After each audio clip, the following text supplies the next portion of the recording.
Hello friends, elevator চ্যানেলে আমি তোমাদেরকে ওয়েলকাম জানাচ্ছি।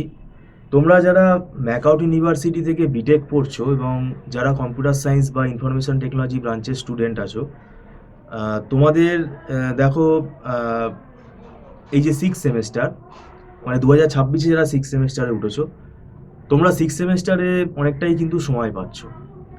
অলরেডি দেখো জানুয়ারি মাস হয়ে গেল, ফেব্রুয়ারি মাসও হয়ে গেল, এখন কিন্তু হাতে সময় আর বেশি নেই। এবং আমাদেরও কিন্তু পড়া শুরু হয়ে গেছে এই সিক্স সেমেস্টারে। এবং যে ক্লাসগুলো হয়ে গেছে সেগুলো তোমাদের রেকর্ডিং পারচেস করতে হবে। আর পরীক্ষার এক মাস আগে কিন্তু আমরা অ্যাডমিশন নেই না। দেখো, সিক্স সেমেস্টারে তোমাদের দুটো সেট আছে, একটা ইলেকটিভ সেট আছে আর একটা কম্পালসারি সেট আছে। এবার ইলেকটিভ সেটে অনেক কলেজেই আমরা দেখতে পাচ্ছি যে ডেটা ওয়্যার হাউসিং আর ডেটা মাইনিং দিচ্ছে। এটা খুবই ডিফিকাল্ট পেপার, কারণ এর মধ্যে দুটো সাবজেক্ট আছে। আর ডেটা মাইনিংয়ের মধ্যে কিন্তু স্ট্যাটিস্টিক্স জানতে হবে, মেশিন লার্নিংও কিন্তু আছে। ডেটা মাইনিংয়ের মধ্যে থাকে, মেশিন লার্নিংয়ের অ্যালগোরিদমও কিন্তু থাকে। তো এগুলো খুবই ডিফিকাল্ট, এগুলো কিন্তু এক দুদিনে চট করে বোঝা খুব ডিফিকাল্ট, সময় লাগে।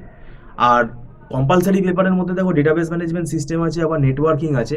ডেটাবেস ম্যানেজমেন্ট সিস্টেম ইটসেলফ এটা কিন্তু অনেকগুলো টপিক নিয়ে তৈরি হয়েছে। এর মধ্যে অনেকগুলো টপিক আছে, যেমন ডেটাবেস ডিজাইন আছে, ইয়ার মডেলিং আছে, রিলেশনাল অ্যালজেব্রা আছে, কোয়ারি অপটিমাইজেশন আছে, ট্রানজ্যাকশন ম্যানেজমেন্ট আছে। ওদিকে আবার এসকিউএল প্রোগ্রামিং আছে, আবার পিএল এসকিউএল আছে। তো এই এতগুলো সাবজেক্ট কিন্তু, মানে টপিক, একটা সাবজেক্টের মধ্যে রয়েছে।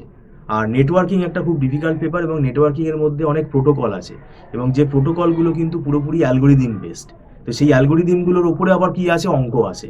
তো সেগুলো কিন্তু আমরা সবই পড়াই, এবং কতগুলো থিওরি কোশ্চেন লিখে দিয়ে চলে আসলে কোনো লাভ হবে না। এবং এখানে কোনো সাজেশনও মিলছে না, এখন সবই তোমায় পড়ে যেতে হচ্ছে, স্ট্র্যাটেজিক্যালি পড়তে হবে। এবং আমরা এখানে চেষ্টা করি একটা কভার আপ করে দেওয়া স্টুডেন্টদেরকে, এবং এটা আমাদের দেখো দীর্ঘদিন পড়িয়ে অভ্যেস হয়ে গেছে। যেহেতু আমাদের এখানে নিজেদের যে হাতে লেখা নোটসগুলো আছে, সেগুলো আমরা যাতে স্টুডেন্টদের বুঝতে সুবিধা হয় সেই কথাটা ভেবেই আমরা কিন্তু তৈরি করেছি। আর আমাদের এখানে মান্থলি ফিস সিস্টেমে ক্লাস হয়। ভিডিওটা সম্পূর্ণ দেখার জন্য থ্যাংক ইউ সো মাচ।